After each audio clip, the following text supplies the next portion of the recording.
Could you firstly explain the term itikaf, and could you also, as by way of confirming for the Muslims out there whether they should be doing this or not, is it compulsory for all Muslims to do it? Alhamdulillah, wassalatu wassalam ala rasulillah wa ala alihi wa sahbihi ajma'in, amma ba'd. A'udhu billahi minash shaitanir rajim, bismillahir rahmanir rahim. Rabbi shrah li sadri wa yassir li amri wahlul 'uqdatam min lisani yafqahu qawli. The word i'tikaf is derived from the Arabic root word aqafa, which means to adhere, to cling, to stick. It means to keep. And it means to engage or devote something to another thing, which may be good or bad. And it's mentioned in the Quran in Surah Anbiya, chapter number 21, verse number 52. When Abraham alayhi salam, he speaks to his father and to his people, saying that the images which you devote, those who do idol worship, etc., he's telling that the image which you devote, and the word used is akhifun, which you so devotedly attached to, which are clinging to it. Here it's used in the wrong sense, in the negative sense. There are also verses in the Quran which speak in the positive sense in Surah Baqarah chapter 2 verse 125, Surah Baqarah chapter 2 verse 187. According to Lisanul Arab, the word i'tikaf means to fully attach oneself to something. It means when someone habitates the mosque and he worships in it. In the Islamic Sharia, the word i'tikaf means to engage and retreat in the mosque and to stay in the mosque seeking nearness to Allah subhanahu wa ta'ala and seeking His reward. As far as the ruling of i'tikaf is concerned, whether it's compulsory or it is a sunnah, i'tikaf is generally a sunnah. It's not compulsory. It only becomes compulsory in certain cases if someone makes a vow to Allah subhanahu wa ta'ala that he will do i'tikaf if his wish is fulfilled.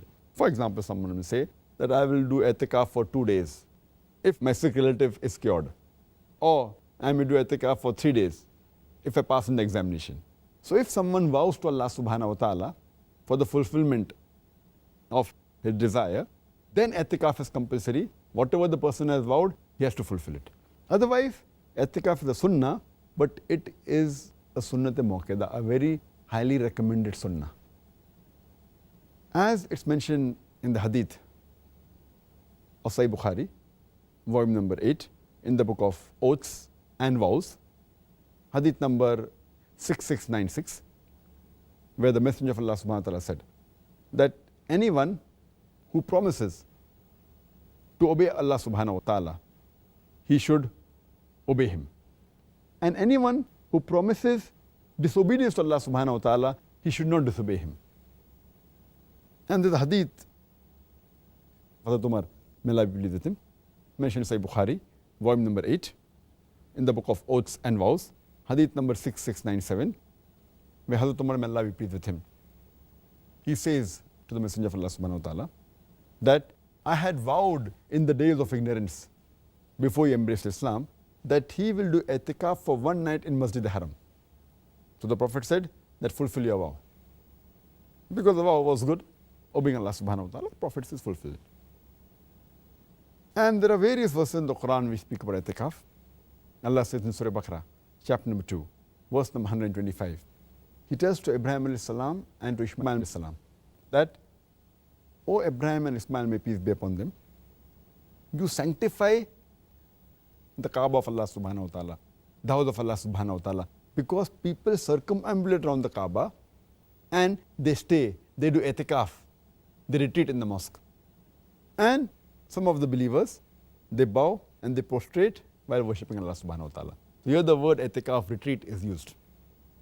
It's further mentioned in Surah Baqarah chapter number 2 verse number 187 that do not associate with your wives when you retreat in the mosque, when you do i'tikaf in the mosque.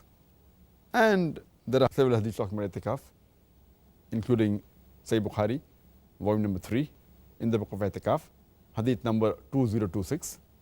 Hazrat Aisha, may Allah be pleased with her, who was the wife of the Prophet, she said that the Prophet used to do i'tikaf for the last 10 days in the month of Ramadan.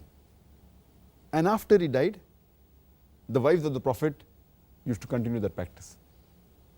So i'tikaf, unless vowed, it's compulsory. Otherwise, generally, it's a sunnah, but highly recommended sunnah.